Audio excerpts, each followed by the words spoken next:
Perfect. I'm in the zone. I feel it. You're in the zone. Hello, Game Pass Dad. How are you doing, good sir? Zone. I'm doing all right. Good. Just all right, not good? No, good. I'm doing really good. This looks amazing. I don't know if I have anything very fiery in the It's okay. background. This is just the pre-lobby. This is the pre-lobby, so it's okay. Oh, I broke my green screen. Well, you have a blue screen. You're like Avatar. There we go. Yeah. I just ruined my secrets. Okay, now I know. The blue screen is good. I use the Na'vi people in order to make my technology work. You've cracked the case. How many Na'vi do you skin to make your blue screen? We're legally not allowed to say, but it's more than 3. Okay, I mean, I think that's fair. They're pretty tall people, individuals, I think. I don't know what to call them exactly. I mean, it's not a very good hide. Like, the blue, like, the reason why we use it is their blue is just so vibrantly blue that it just makes such crisp lines around the edge of the effect. Yes. Right? But they're very skinny. They're a very skinny, we don't like to refer to them as people. Okay. They're very skinny beings. Okay. Or that we utilize for our technology here. You know what? I appreciate that. I appreciate that candor, and we're parting the kimono. You're showing us behind the scenes. Kimono. Game Pass Dad, can you tell us what you do on the internet, please? I don't know. I'm a comedian. I got a joke, like parody, show coming up, like an award show. I'm a trickster. I don't know. I like to make funnies and hold on. Let's see. You like to make goofs and gaffs? Yeah, I Game Pass Dad's goofs and gaffs. Okay. Gaffs. Goofs and gaffs with Game Pass. That's it right there. It's gonna make you gasp. Okay, it's gonna make you gasp with the goofs and gaffs. Like, have you ever loved? No. Have you ever felt the feeling of love in your heart? Never. And just enjoyed yourself? Like a good laugh with friends. Yeah, okay. And helped you take your mind off the hard times. That's what Game Pass Dad is like. Have you ever woken up on a cool spring morning and just felt the kiss of the sun on your face and the dew drying on the grass? And you giggle to yourself, just a little haha. That's Game Pass Dad.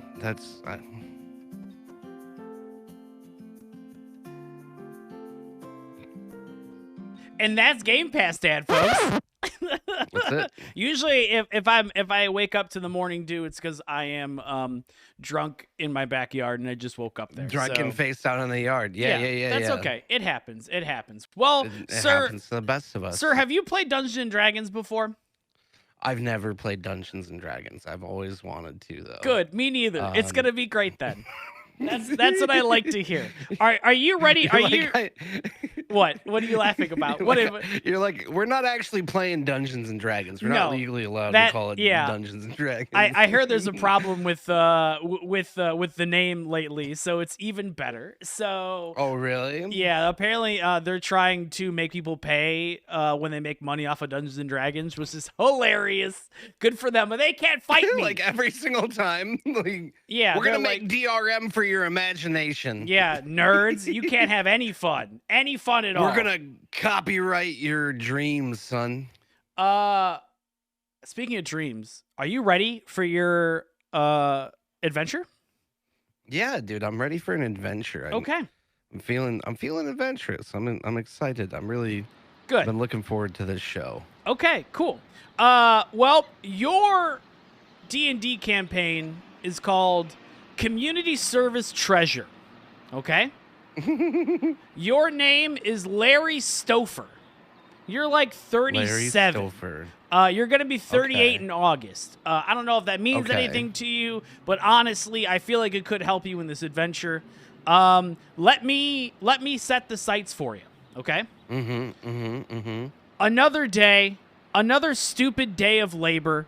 You say to your pet frog Harold that you painted purple because a real purple frog is really expensive but also poisonous. You put on your attire, which includes a jumpsuit and a bright neon yellow vest. A light breakfast of leftover stale taco shells fill your stomach as you figure out where you need to be in the morning. You get a text that says, "Meet me at the intersection of State and Cornwall in 30 minutes. Don't be late." You go out the door and hop into your 1999 Subaru Liberty, that is red, that only has been rear-ended 4 times, and you go to the spot. You get out of your ride, and your boss hands you a garbage bag and a stick with a pointy end. Only 3 more weeks of community service, your boss says to you. Maybe you'll think twice before beating up that high school improv team. But they weren't taking my suggestions, you exclaim. Your boss walks away as you begin to pick up trash and up and around the street. After a bit, you notice something shiny on the ground. A golden necklace with a pendant of Sigourney Weaver's face on it. It weighs quite a bit and looks mega expensive. How do you proceed? I investigate the golden necklace and I want to pick it up and examine it. Okay, you pick up the golden necklace with Sigourney Weaver's face on it. This is Sigourney Weaver from the first Alien movie. So she is looking awesome. Also, she also looks awesome in many other films, such as Aliens and the other one with the basement people. It's good. Anyway, Sigourney Weaver is also in Avatar 2. You look at it and you think to yourself, this could be a lot of money. This could be this. Oh shit! This is a spoiler, isn't it? This could be this could be worth a lot of money. I could maybe fix up my 1999 Subaru Liberty that's been rear-ended 4 times. You could do whatever you want with this. No one notices that you pick it up right away. That is Sigourney Weaver. Yes. What a babe. Babe. Certified. So that's on a necklace. Okay, so me and Sigourney necklace are chilling. Yes. And I have to decide what to do next. Yeah. What do you want to do? I mean, this is a pretty unique necklace, and this is an adventure. So I feel like I need to examine it for like any special properties or magical abilities it might bestow. Okay. Such as surviving alien invasions. Okay, I'm gonna roll for inspection.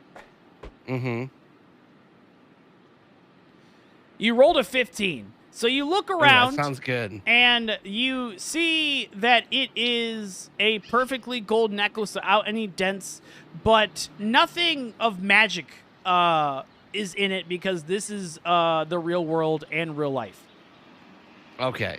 I'm really kind of bummed about that. I'm going to roll for sadness. We're going to see how sad you're going to be.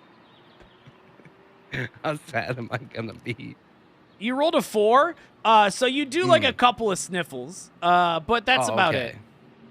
I'm pretty. I mean, if I move to sniffles. I mean, I was really hoping for magical abilities. Maybe before we decide to pawn this necklace off, might it have like? Should we search and check and see if it belonged to anybody? Do you wanna ask your fellow workers? Do you want to ask your boss? You're kind of like in an area that has like a parking lot. You're in like a strip mall kind of area. So there are hustle and bustle. There are people moving in and out. They want to get to that Panera Bread. They want to get to that Best Buy. I think I need to like make an excuse to like leave the chain gang to like seek out like an expert opinion because this seems like I just found something that's worth a lot of money. Okay. So your boss's name is Brad. So you want to go up to Brad then? Yeah, I want to go up to Brad. Okay. You walk up to Brad and he says, "What are you doing? Get back to work." Brad, I'm just not feeling it today. I literally I had some really bad tacos yesterday, and it's not agreeing with me. And if I'm here, like I can make up my time tomorrow, but if I stay out here, I'm literally going to just fill my pants with guacamole, and that's just not the life any of us want to live. So I need to go find a bathroom. Can I like dip out for the afternoon? I'm really sorry. I don't ever do this. Like I know I shouldn't have beat up that improv team, but that's aside the point. I've had IBS since then, to be honest, and it's really messy, and you don't want to deal with this. So, Brad, please do me a solid. I promise I'll be good for the rest of the time. What do you say? Can I go find a bathroom? Wait, you want to find a bathroom or you want to leave? Asked I'm Bradley. making an excuse right now. Oh wait, I didn't actually. I said that. I was thinking it, but I need to like go. Like this is a serious illness I Okay. feel coming on. I think I gave myself food poisoning, and I'm just hoping that we can like add an extra day or half day to my community service, and I can make it up later. Okay. Well, I'm gonna roll to see if that works out with Bradley. By the way, he is on 2 improv teams, so that Oh may no. be a little bit negative in your favor. So,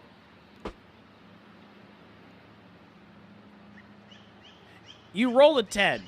He says, "I get it. I understand beating up improv troupe could be fun. They're a bunch of nerds, but I'm on 2 improv troops, and I didn't think that was very funny of you." Because you didn't even do good suggestions. You kept yelling penis out loud every single time, and it's never funny. What are you hiding from me, Larry? I think you're lying to me. Bradley, I'm not hiding anything, and arguably, and we can roll for like I want to do a check against this. Arguably, most improv teams default to penis. I was helping them cut out the shit and just go straight to where they wanted to be creatively. Okay, I'm gonna roll for that. You can't disagree to with see. that. I'm gonna just roll for agreement or disagree. You rolled a 6. He disagrees. He thinks that improv comedy is one of the purest forms of comedy, and thinks that anyone who has a sexual suggestion is bad news. So he starts fuming a little bit. He's like, "I need you to get back to work, otherwise I'm going to call your parole officer." All right, Bradley. I'm really sorry. Like I've never had anyone tell me it that way. That like take it so seriously and you opened my eyes to something new, and I can see how I'm wrong, and I'm repentful, and I really think I should take the afternoon to go think about this, like and rest, because I'm feeling really sick. Do you think like you just do me a solid this one time? And I really appreciate your opinion. You're a good guy. Okay, I'm going to roll for once again intimidating Bradley, your boss. I'm not. That was charisma. I'm trying to riz my boss. You got a 6. So he doesn't believe you. But as you were talking, your Sigourney Weaver necklace falls out of your jumpsuit, and he sees it on the ground. Oh, no. It's shimmering gold in the bright sunlight. And he's like, "What is this?" That is actually my great grandmother's pendant that she brought across the ocean when she and her husband, my great grandfather, were fleeing from World War II, and they were actually fleeing from like the oppression of that war and all the dangers. They brought this over. They had to hide it in order for it not to be stolen by the people who were on their merchant marine ships, and it's been passed down in my family from generation to generation. It's actually an old Dutch clog boy pendant that just so happens to look like Sigourney Weaver. It's very near and dear to my heart and sentimental value. And I just need to, I'm sorry, I don't like to flaunt it because I don't want anything bad to happen to that. Grandma Gam would kill me if something happened to this. She'd be rolling in her grave. So I'll tuck that back away and go back to work. I'm gonna roll for your lie.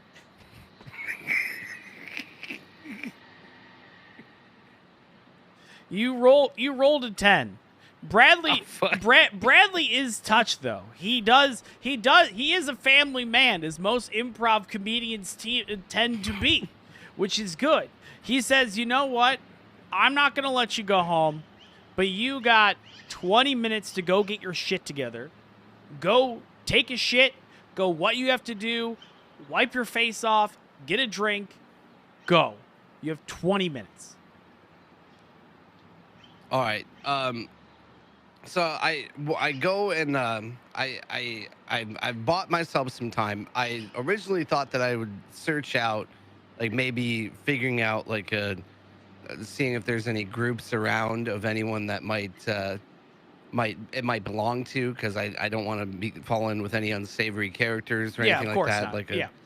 um, is there any other groups of people around aside from the chain gang, or just There is your coworkers of community service, your boss. There is a group of teens, and they are all looking at their phones and playing music. There's Mm-hmm. also just two old people that are kind of sitting on a bench near you guys. Okay, I think I want to approach the old people and Okay. inquire with them if they know anything about this necklace that I found, or if they saw anything in the area that I found it Okay. in. So you approach the old people. They're feeding pigeons old rice cakes and donuts Mm-hmm. because they hate pigeons. But they're having a good time doing it. Mm-hmm. You approach, and they look up at you, and they adjust their glasses, and they say, "What do you Mm-hmm. want?"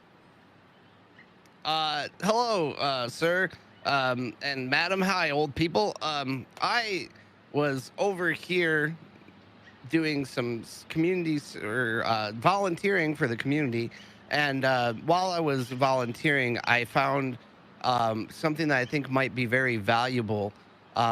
I don't show it to them, but I let them know that it's a necklace that is shaped like a famous person.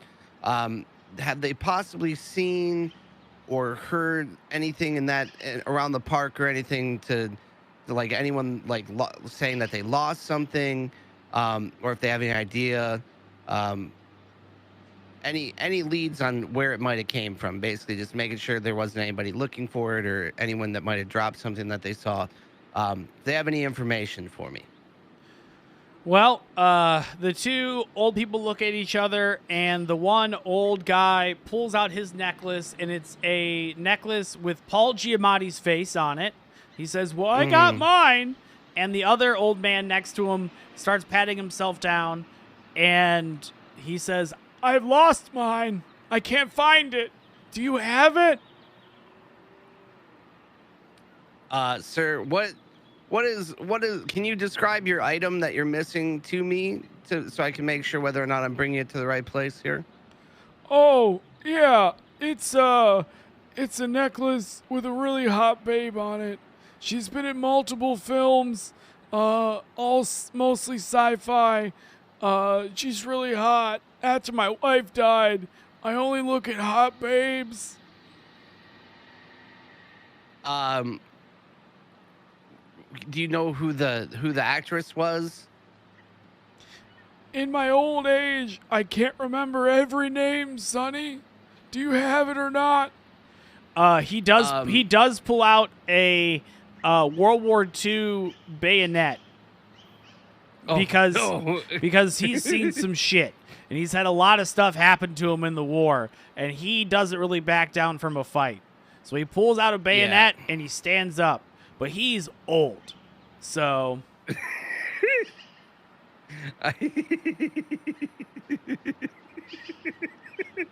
he's a little wobbly. Is what I'm trying to get at. Am I supposed to? Sir, just I have I just one last question before um we go ahead and figure out whether or not, like, what would you hypothetically do to someone who you knew would take such a thing from you? He looks down at his bayonet and then looks up at you and then shrugs. I mean, honestly, I feel bad, but obviously you are the owner of this Sigourney Weaver pendant that I found, and I take it and present it to him. I think I would be very sad if I was in your position and I lost my Sigourney Weaver pendant. I just want to make sure I didn't give it to the wrong person. So please take your necklace back. If you could do me a favor, I'd love to hear a backstory.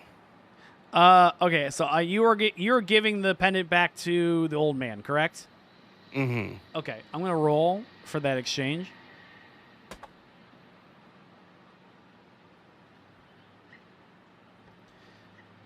As you are handing the pendant back, the old man goes to reach for it and trips, While he trips, he grabs the pendant away from you, lands on you, and you fall back. As he gets up, you notice that your vision starts to blur. Oh, and no. you realize that the old man has accidentally stabbed you with his World War II bayonet. How He bad takes. is it? Well, it's right. You know, I'll roll for damage, but it is a bayonet. It's a pretty big knife. You rolled a 7. It's fucking bad. It's so bad. It went through. So like it definitely penetrated a lung, and it went like God. you can kind of like since you're on your back, if you move a little bit, you could hear the tip of the bayonet scraping on the concrete. Am I gonna fucking die? You say that, and the old man takes off his hat and puts it over his heart, and he says, "Yes, son. Do you have any last words?" Oh. Fuck you, Sigourney Weaver. I'm gonna roll for fuck you, Sigourney Weaver, real quick. Holy shit! You got a natural 20. You say fuck you, Sigourney Weaver, to the heavens as your last breath happens. Sigourney Weaver does get in a car accident later that day, and it is not covered by insurance. You have died. And sir, that is your campaign. Oh, that was fun. Thank you so much for being here. That was tragic. Hey, sometimes that happens. Looking up for old Larry. You never trust olds. I don't know how many times I have to tell you kids. You never trust an old person. They're gross. Oh man. Folks, please follow my friend Game Pass Dad. Weekend streamer. He's got the streamies coming up. You guys could are you guys still doing categories, or are you done with the category selection process? The nominations are up on my Twitter, and we'll do the final votes for helping the selection process sometime next week, and booking all the people soon. So please, if you want to nominate anybody for the streamies, go do it, because it's gonna be a good time. And thank you for the follows. Yes. And comedy, baby, comedy. Alrighty, buddy. I will talk to you soon. dude. Thanks for having me, brother. This Of was course. super fun. Peace.